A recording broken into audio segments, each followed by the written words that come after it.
നമുക്ക് നോക്കേണ്ടത് asset disposal account എന്താണെന്നാണ്.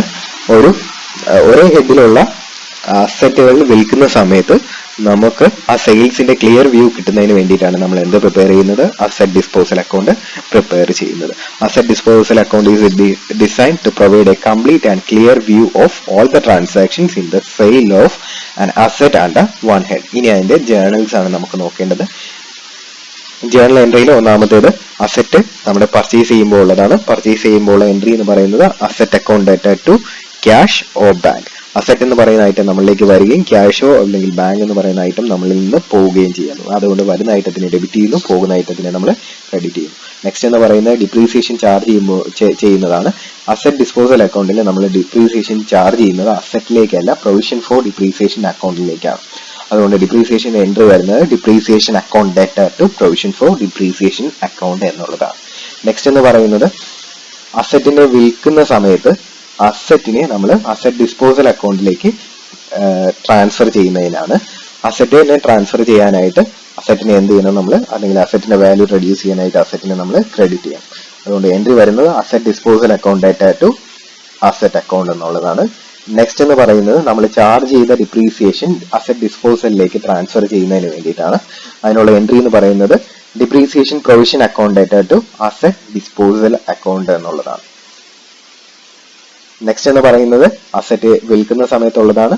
അസറ്റ് വിൽക്കുന്ന സമയത്തേക്ക് ഉള്ള എൻട്രി എന്ന് പറയുന്നത് cash account data to asset disposal account എന്നുള്ളതാണ്. നെക്സ്റ്റ് നമ്മൾ ഈ വിൽക്കുന്ന സമയത്ത് എന്തെങ്കിലും ലോസ് ആണ് നമുക്ക് വരുന്നതെങ്കിൽ അതിന്റെ എൻട്രി എന്ന് പറയുന്നത് profit and loss account data to asset disposal എന്നുള്ളതാണ്.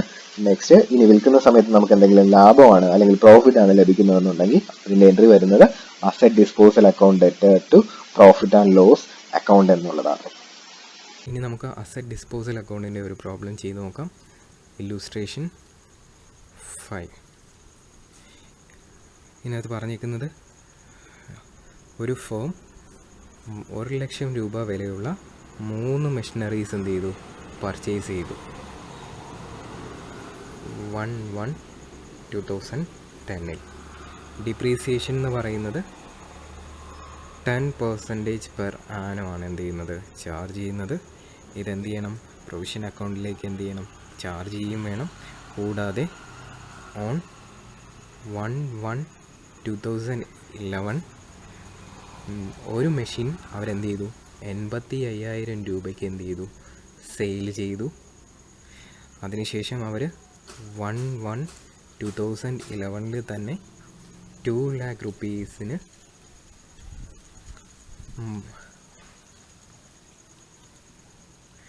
എന്നിട്ടവർ 1/1/2011 2 lakh rupees തന്നെ പുതിയൊരു മെഷീനറി എന്ത് ചെയ്തു, പർച്ചേസ് ചെയ്തു.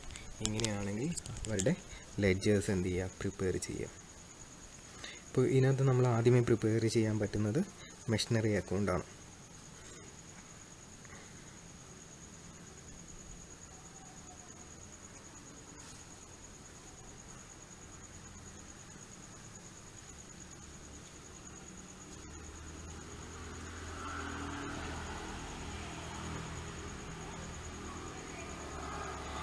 അപ്പോൾ ഒരു മെഷീനറി പർച്ചേസ് ചെയ്തത് 2010 ജാനുവരിയിലാണ്. അപ്പോൾ 1/1/2010 ക്യാഷ്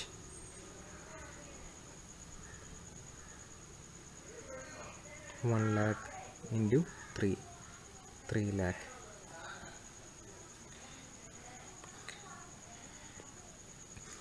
നെക്സ്റ്റ് ഇവിടെ ഡിപ്രീസിയേഷൻ ഒന്നും തന്നെ നമ്മൾ എന്ത് ചെയ്യേണ്ട, ചാർജ് ചെയ്യേണ്ട.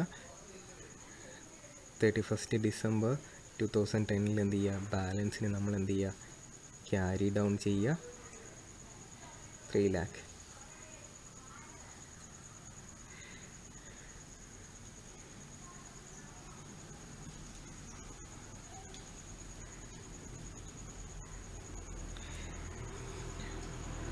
വൺ 2011 എന്ത് ചെയ്യുക, ബ്രോഡ് ഡൗൺ ചെയ്യുക.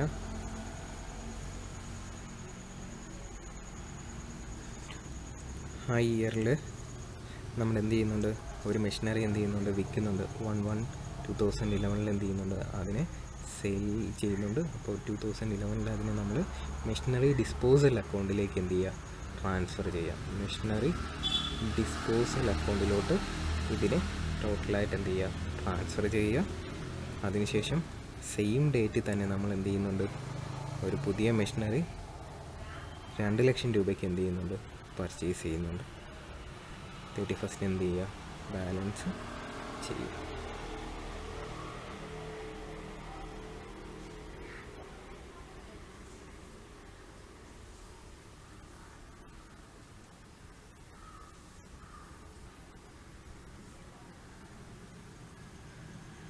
ഇത്രയാണ് നമ്മൾ ഏതിനകത്ത് ചെയ്യേണ്ടത്, മെഷീനറി അക്കൗണ്ടിനകത്ത് ചെയ്യേണ്ടത്.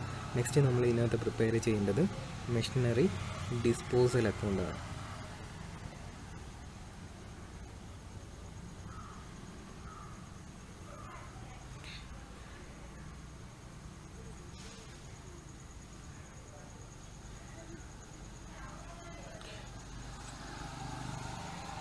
മെഷീനറി ഡിസ്പോസൽ അക്കൗണ്ടിലേക്ക് 1/1/2011 മെഷീനറിയിൽ നിന്ന് കൊണ്ടുവന്ന ബാലൻസ് എന്ത് ചെയ്യുക, നമ്മളിവിടെ പോസ്റ്റ് ചെയ്യുക. അതിനുശേഷം നമുക്ക് വരയ്ക്കേണ്ടത് ഡിപ്രീസിയേഷൻ പ്രൊവിഷൻ അക്കൗണ്ടാണ്. മൂന്നാമത്തെ അക്കൗണ്ടായിട്ട് നമ്മൾ വരയ്ക്കേണ്ടത്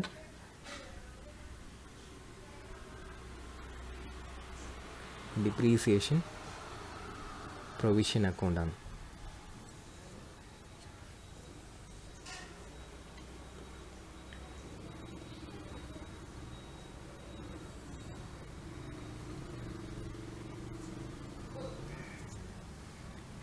ഡിപ്രീസിയേഷൻ പ്രൊവിഷൻ അക്കൗണ്ടിനകത്ത് നമ്മൾ അതാത് വർഷത്തെ ഡിപ്രീസിയേഷൻ എന്ത് ചെയ്യണം, ഇതിനകത്തേക്ക് എന്ത് ചെയ്യണം, ചാർജ് ചെയ്ത് കൊടുക്കണം. അപ്പോൾ 2010 നമ്മൾ ആദ്യമായിട്ട് മെഷീനറി വാങ്ങിയത്. അപ്പോൾ 31st ഡിസംബറിൽ നമ്മൾ എന്ത് ചെയ്യുക, 2010 എന്ത് ചെയ്യുക, ഫസ്റ്റ് ഡിപ്രീസിയേഷൻ എന്ത് ചെയ്ത് കൊടുക്കുക, ചാർജ് ചെയ്ത് കൊടുക്കുക. ഡിപ്രീസിയേഷൻ 30,000 എന്ത് ചെയ്യുക, ചാർജ് ചെയ്യുക. അതിനെന്ത് ചെയ്യുക, നമ്മൾ ബാലൻസ് ചെയ്യുക.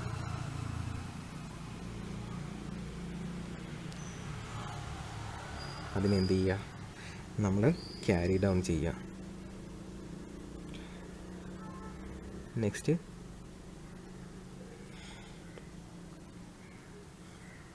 ജാനുവരി 1 നമ്മൾ എന്ത് ചെയ്യുക, 2011 ജാനുവരി 1 എന്ത് ചെയ്യുക, ഒരു മെഷീനറിയുടെ മാത്രം ഡിപ്രീസിയേഷൻ എന്ത് ചെയ്യുക, മെഷീനറി ഡിസ്പോസലിലോട്ട് എന്ത് ചെയ്യുക, ട്രാൻസ്ഫർ ചെയ്ത് കൊടുക്കുക.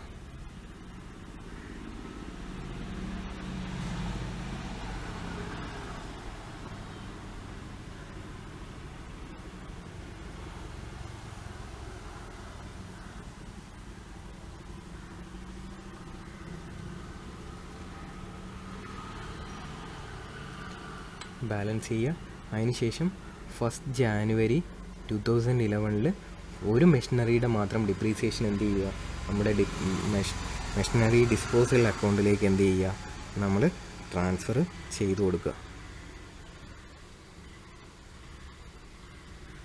10,000 ആയിരിക്കും അതിൻ്റെ ഡിപ്രീസിയേഷൻ എന്ന് പറയുന്നത്. അതിനെന്ത് ചെയ്യുക, ട്രാൻസ്ഫർ ചെയ്ത് കൊടുക്കുക. അപ്പോൾ നെക്സ്റ്റ് നമ്മൾ പറഞ്ഞത് ഒരു മെഷീനറിയെ നമ്മൾ 1/1/2011 എന്ത് ചെയ്യുന്നുണ്ട്, വിൽക്കുന്നുണ്ട് എന്നാണ്. അപ്പോൾ 1/1/2011 നമ്മളതിന് വെറ്റു ക്യാഷ് വന്നു 85,000 റുപ്പീസിനാണ് നമ്മൾ അതിനെ വിറ്റത്. 1/1/2011 മെഷീൻ ഡിപ്രീസിയേഷൻ പ്രൊവിഷൻ അക്കൗണ്ടിൽ നിന്ന് നമ്മളൊരു 10,000 ഇവിടേക്ക് ട്രാൻസ്ഫർ ചെയ്യുന്നുണ്ട്. ഒരു 10,000 ഇവിടേക്ക് പോസ്റ്റ് ചെയ്യുക.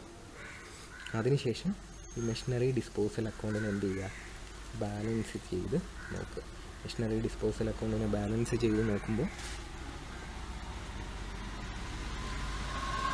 5,000 റുപ്പീസിൻ്റെ ലോസ് നമുക്ക് ഇവിടെ നിന്ന് ഫൈൻഡ് ഔട്ട് ചെയ്യാൻ പറ്റും. നെക്സ്റ്റ് ഡിപ്രീസിയേഷൻ പ്രൊവിഷൻ അക്കൗണ്ടിൽ ആ വർഷത്തെ ബാലൻസ് വരുന്ന ഡിപ്രീസിയേഷൻ എന്ത് ചെയ്യുക, 31st ഡിസംബറിൽ എന്ത് ചെയ്ത് കൊടുക്കുക,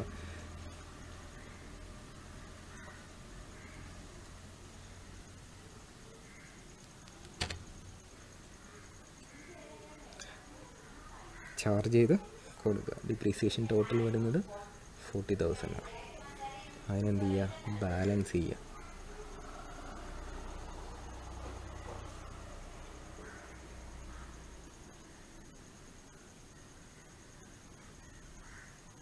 എന്ത് ചെയ്യുക, ബാലൻസ് ചെയ്യുക.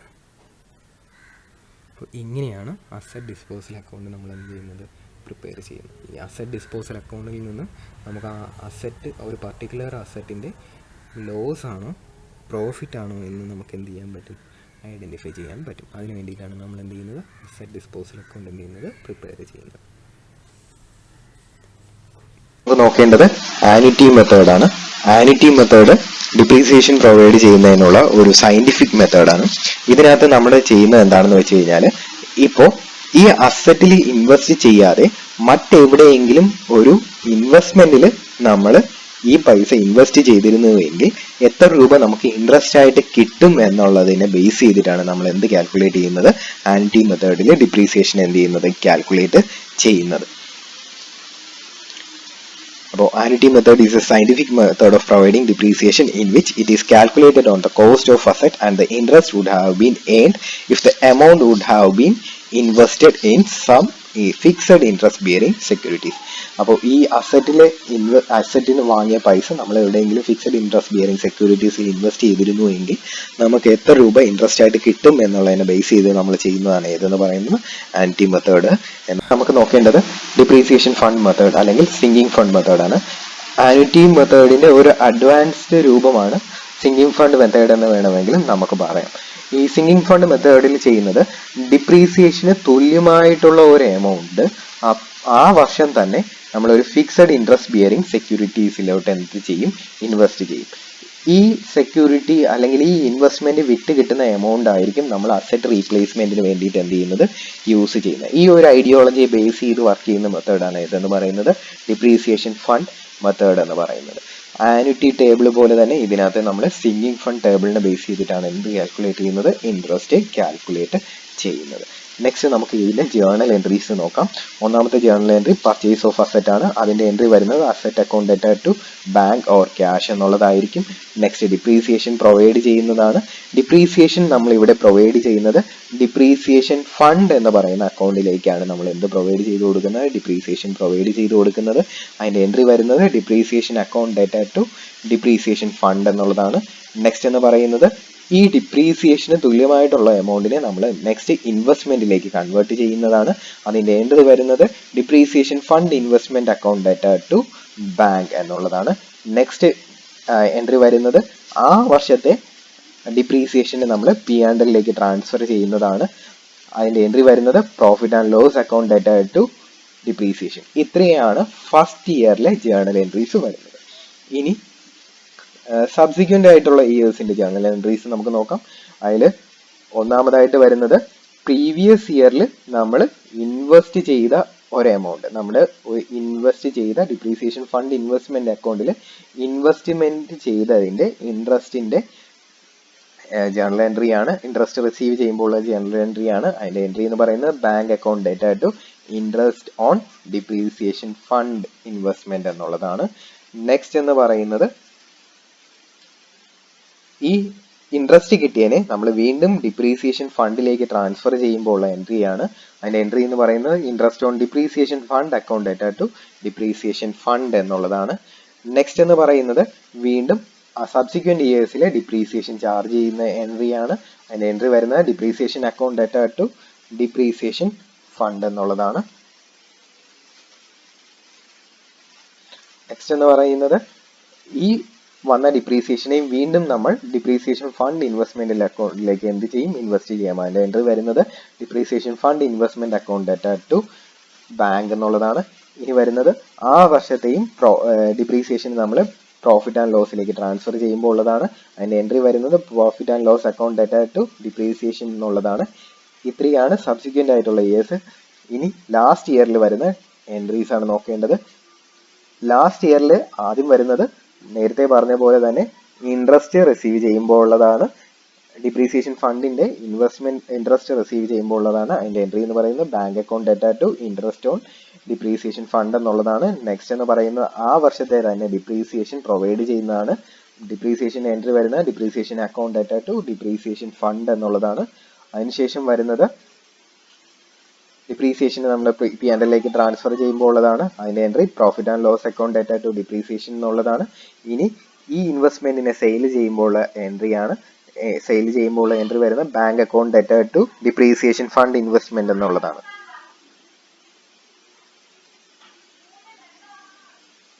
ഇനി നമുക്ക് സിങ്കിങ് ഫണ്ട് മെത്തേഡിൻ്റെ പ്രോബ്ലം നോക്കാം. നിങ്ങളുടെ ടെക്സ്റ്റിലെ ഇല്ലൂസ്ട്രേഷൻ 13 ആണ് നമ്മളിവിടെ പറയുന്നത്, എക്സ്പ്ലെയിൻ ചെയ്യുന്നത്. ടെക്സ്റ്റിൽ പറഞ്ഞേക്കുന്നത് A company acquired A 3-year lease of land on 1st January 2008 for 5 lakh rupees. 1st January 2008 3-year lease 5 lakh rupeesന് കമ്പനി എന്ത് ചെയ്തു, അക്വയർ ചെയ്തു. The company decided to provide for the replacement of lease at the end of 3 years by setting up depreciation fund. അതായത് company 3 വർഷം കഴിയുമ്പോൾ depreciation fund method ചെയ്തുകൊണ്ട് ലീസിനെ എന്ത് ചെയ്യുന്നുണ്ട്, റീപ്ലേസ് ചെയ്യാനായിട്ട് എന്ത് ചെയ്യുന്നുണ്ട്, ഡിസൈഡ് ചെയ്തിട്ടുണ്ട്. It is expected that the investment will fetch interest at 15% per annum. ഇതിൽ പറയുന്നത് ഇപ്പോൾ ഈ ഒരു ഇൻവെസ്റ്റ്മെൻ്റ് അല്ല നമ്മൾ, ഈ ഒരു ലീസല്ല നമ്മൾ അക്വയർ ചെയ്യുന്നതെന്നുണ്ടെങ്കിൽ ഈ ഒരു എമൗണ്ട് ഇൻവെസ്റ്റ് ചെയ്ത് കഴിഞ്ഞാൽ നമുക്ക് 15% ഇൻട്രസ്റ്റിലുള്ള റിട്ടേൺ എന്ത് തരുമായിരുന്നു, ഈ ഒരു ഇൻവെസ്റ്റ്മെൻറ്റ് ചെയ്യുമായിരുന്നെങ്കിൽ ആ ഒരു ഇൻവെസ്റ്റ്മെൻറ്റ് നമുക്ക് തരുമായിരുന്നു. Sinking fund table shows that an amount of ₹0.287977 set aside annually amounts to ₹1 at the end of 3 years at 15%. നിങ്ങളുടെ സിങ്കിങ് ഫണ്ട് ടേബിൾ നോക്കുമ്പോൾ സിങ്കിങ് ഫണ്ട് ടേബിളിൽ 15% 3 നോക്കുമ്പോൾ അവിടെ 0.287977 വാല്യൂ കിട്ടും. അതാണ് ഒരു രൂപയ്ക്ക് 0.287977 എന്നുള്ള രീതിയിൽ നമ്മൾ എന്ത് ചെയ്യണം, ഇൻട്രസ്റ്റ് എന്ത് ചെയ്യണം, മാറ്റി വയ്ക്കണം. On 31st December 2010, the investment were sold for 3,20,000. ഇനി 31 ഡിസംബർ 2010 നമ്മൾ നടത്തിയ ഇൻവെസ്റ്റ്മെൻ്റ് എന്ന് പറയുന്നത് 3,20,000 രൂപയ്ക്ക് നമ്മൾ വിൽക്കുകയും ചെയ്തു. And a new lease was obtain for 5,50,000 for a period of 2 years. അതിനുശേഷം കമ്പനി ഒരു പുതിയൊരു അക്വയർ ചെയ്തു, പുതിയൊരു ഇമ്പോർട്ടൻ്റ് ആയിട്ട് 5 ലെഡ്ജേഴ്സാണ്. ഒന്നെന്ന് പറയുന്നത് ലീസ് അക്കൗണ്ടിൻ്റെ ലെഡ്ജർ, 2 ഡിപ്രീസിയേഷൻ ഫണ്ടിൻ്റെ ലെഡ്ജർ, 3 ഡിപ്രീസിയേഷൻ ഫണ്ട് ഇൻവെസ്റ്റ്മെൻറ്റിൻ്റെ ledger, 4 interest on depreciation fund ഇൻവെസ്റ്റ്മെൻറ്റിൻ്റെ ലെഡ്ജർ, 5 എന്ന് പറയുന്നത് ഡിപ്രീസിയേഷൻ. അപ്പോൾ ഒന്നാമതായിട്ട് നമ്മൾ പോസ്റ്റ് ചെയ്യേണ്ടത് ഒന്നാമത്തെ എൻട്രിയാണ് നമ്മുടെ ലീസിൽ ഇൻവെസ്റ്റ് ചെയ്യുമ്പോൾ ഉള്ള എൻട്രി എന്ന് പറയുന്നത് ലീസ് അക്കൗണ്ട് ഡെറ്റഡ് ടു ബാങ്ക് എന്നുള്ളതാണ്. അപ്പോൾ 2008 ജാനുവരി 1 നമ്മൾ എന്ത് ചെയ്യുക, ടു ബാങ്ക് എന്നും പറഞ്ഞ് 5 lakh rupees എന്ത് ചെയ്യുക,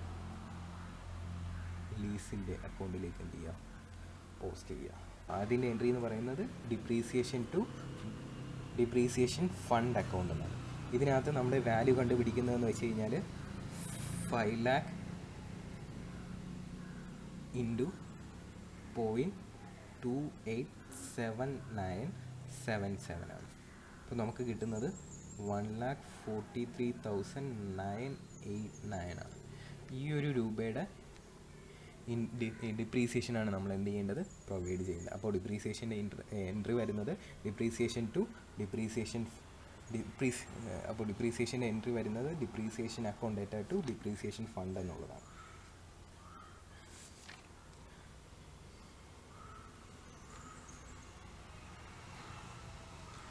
അപ്പോൾ ഡിപ്രീസിയേഷൻ അക്കൗണ്ടിനകത്ത് ടു ഡിപ്രീസിയേഷൻ ഫണ്ട് 1,43,989. ഡിപ്രീസിയേഷൻ ഫണ്ടിനകത്ത് ഡിസംബർ 2008 നമ്മൾ ഡിപ്രീസിയേഷൻ ചാർജ് ചെയ്യുന്നത്. ഡിപ്രീസിയേഷൻ ഫണ്ടിനകത്ത് 31/12/2008 ബൈ ഡിപ്രീസിയേഷൻ.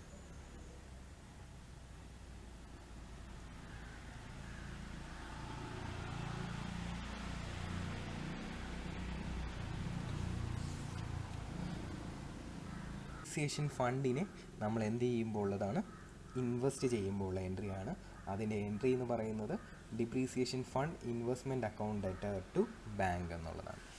ഈ ഡിപ്രീസിയേഷൻ ഫണ്ടിന് തുല്യമായിട്ടുള്ള എമൗണ്ട് നമ്മൾ എന്ത് ചെയ്യുന്നുണ്ട്, ഡിപ്രീസിയേഷൻ ഇൻവെസ്റ്റ്മെൻറ്റിലേക്ക് നമ്മൾ എന്ത് ചെയ്യുന്നുണ്ട്, ഇൻവെസ്റ്റ് ചെയ്യുന്നുണ്ട്. അപ്പോൾ അതിൻ്റെ എൻട്രി വരുന്നതെന്ന് വെച്ച് കഴിഞ്ഞാൽ depreciation fund investment account debtor to bank എന്നുള്ളതാണ്.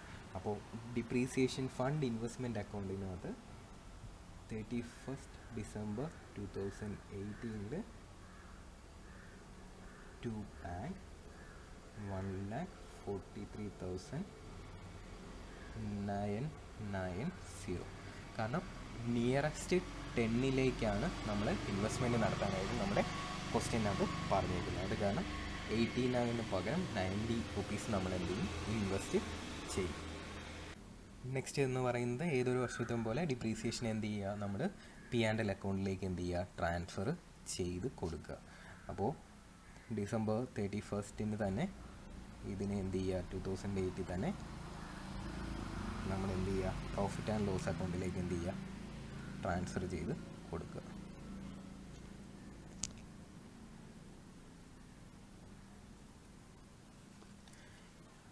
രണ്ടാമത്തെ വർഷത്തെ ആദ്യത്തെ എൻട്രി എന്ന് പറയുന്നത് നമ്മൾ ഈ പ്രൊവൈഡ് ചെയ്ത ഡിപ്രീസിയേഷൻ ഫണ്ട് ഇൻവെസ്റ്റ്മെൻറ്റിൻ്റെ ഇൻട്രസ്റ്റ് എന്ത് ചെയ്യുക, പോസ്റ്റ് ചെയ്യുക എന്നുള്ളതാണ്.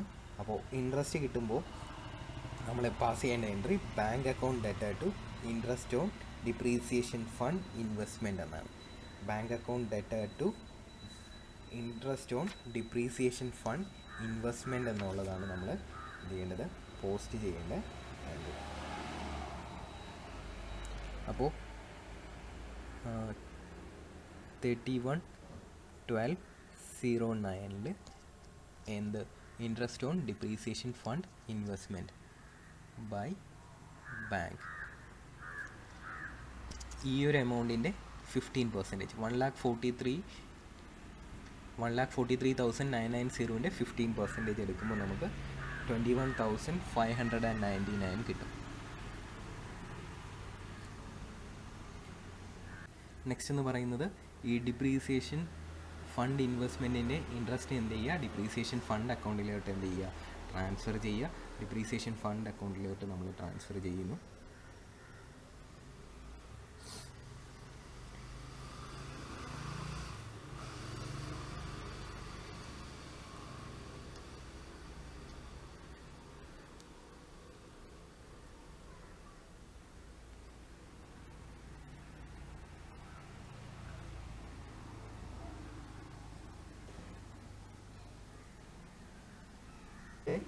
ഡിപ്രീസിയേഷൻ എന്ത് ചെയ്ത് കൊടുക്കുക, ചാർജ് ചെയ്ത് കൊടുക്കുക എന്നുള്ളതാണ്. ഡിപ്രീസിയേഷൻ ചാർജ് ചെയ്യുമ്പോൾ ഉള്ള എൻട്രി എന്ന് പറയുന്നത് depreciation account debtor to depreciation fund എന്നുള്ളതാണ്. ഇപ്പോൾ 31/12/2009 ബൈ ഡിപ്രീസിയേഷൻ സെയിം വാല്യൂ തന്നെയാണ് 1,43,989 ചെയ്യുക. ഡിപ്രീസിയേഷൻ ഫണ്ടിലുള്ള ബാലൻസിനെ എന്ത് ചെയ്യുക, എടുത്ത് നമ്മുടെ ഇൻവെസ്റ്റ് ചെയ്യുക. അതായത് ഈ വർഷം നമ്മുടെ ഈ ബാലൻസ്, ആദ്യത്തെ വർഷത്തെ ബാലൻസ് നമ്മൾ ഓൾറെഡി എന്ത് ചെയ്ത് കഴിഞ്ഞു, ഇൻവെസ്റ്റ് ചെയ്ത് കഴിഞ്ഞു.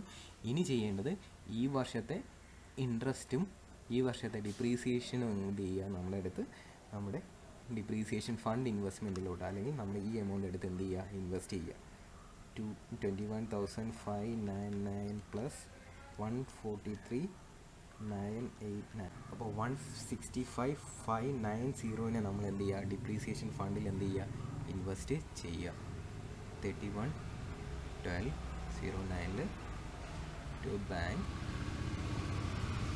165,590. ഇയറിലെ ഡിപ്രീസിയേഷൻ ഫണ്ട് ഇൻവെസ്റ്റ്മെൻറ്റിൻ്റെ ഇൻട്രസ്റ്റാണ് ആദ്യമേ നമ്മൾ കാൽക്കുലേറ്റ് ചെയ്യേണ്ടത്. ഇൻട്രസ്റ്റ് എന്ന് പറയുമ്പോൾ എൻ്റെ വരുന്നത് bank account debtor to interest on depreciation fund investment ആണ്. അപ്പോൾ അത് വരുന്നത് 31/12/2010 ബൈ ബാങ്ക്. എമൗണ്ട് വരുന്നത്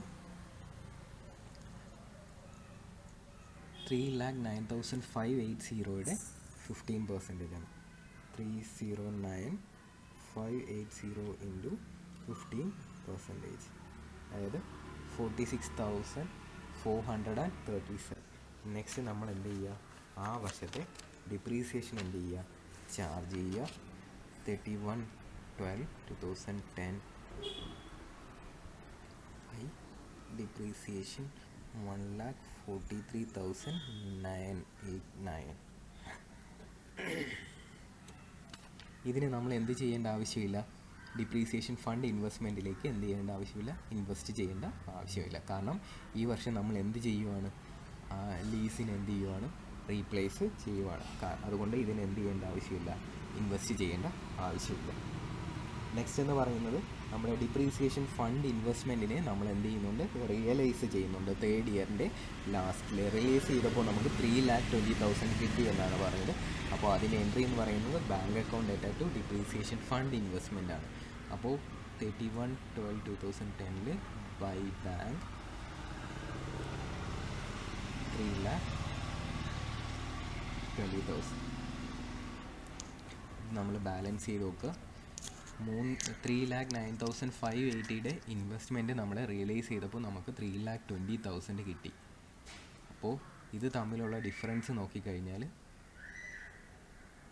നമുക്ക് ഇതിൻ്റെ പ്രോഫിറ്റ് എത്രയാണെന്ന് മനസ്സിലാവും. അപ്പോൾ 3,20,000 3,09,000 മാറുമ്പോൾ നമുക്ക് കിട്ടുന്നത് 10,420 ആണ് പ്രോഫിറ്റ്. ഇതിനെ നമ്മൾ എന്ത് ചെയ്യുക, ഡിപ്രീസിയേഷൻ ഫണ്ടിലേക്ക് എന്ത് ചെയ്യുക, ട്രാൻസ്ഫർ ചെയ്യുക. Depreciation fund. അപ്പോൾ ഡിപ്രീസിയേഷൻ ഫണ്ടിനകത്ത് ഈ ഒരു പ്രോഫിറ്റ് കൂടി നമ്മൾ എന്ത് ചെയ്യുക, കാൽക്കുലേറ്റ് ട്രാൻസ്ഫർ ചെയ്തുകൊണ്ട് വരിക.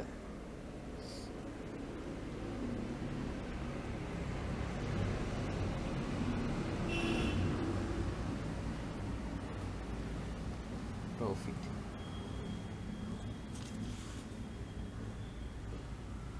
$10,420. ഇനി നമ്മൾ ഈ ലീസിനെ എന്ത് ചെയ്യുന്നുണ്ട്, നമ്മൾ ഇവിടെ വെച്ച് ക്ലോസ് ചെയ്യുകയാണ്. അപ്പോൾ ഈ ലീസ് അക്കൗണ്ടിനെ കൂടി ഡിപ്രീസിയേഷൻ ഫണ്ടിലോട്ട് നമ്മൾ എന്ത് ചെയ്യുക, ട്രാൻസ്ഫർ ചെയ്യുക. By depreciation fund. ഇവിടെ 31/12/2010 ടു ലീസ് 5 lakh. ഇതിനെ ബാലൻസ് ചെയ്യുക. അപ്പോൾ കിട്ടുന്നതാണ് നമ്മുടെ ഡിപ്രീസിയേഷൻ ഫണ്ട് അക്കൗണ്ടിൻ്റെ പ്രോഫിറ്റ് ഓഫ് ലോസ്. നെക്സ്റ്റ് എന്ന് പറയുന്നത് insurance premium method of depreciation ആണ്. ഇതിനകത്ത് നമ്മൾ ചെയ്യുന്നത് എന്താണെന്ന് വെച്ച് കഴിഞ്ഞാൽ, ഇൻവെസ്റ്റ്മെന്റ് ചെയ്യാതെ ഡിപ്രീസിയേഷന് തുല്യമായിട്ടുള്ള ഒരു എമൗണ്ട് ഇൻഷുറൻസ് പോളിസിയിൽ നമ്മൾ എന്ത് ചെയ്യും, ഇൻവെസ്റ്റ് ചെയ്യും. ഈ ഇൻഷുറൻസ് പോളിസിയുടെ മെച്യൂരിറ്റി ടൈം ആകുമ്പോൾ നമുക്ക് അസറ്റിന്റെ റീപ്ലേസ്മെന്റിന്റെ എമൗണ്ട് കിട്ടും എന്നുള്ള ഒരു കൺസെപ്റ്റിലാണ് നമ്മൾ എന്ത് ചെയ്യുന്നത്, ഇൻഷുറൻസ് പ്രീമിയം മെത്തേഡ് നമ്മൾ എന്ത് ചെയ്യുന്നത്, ഫോളോ ചെയ്യുന്നത്.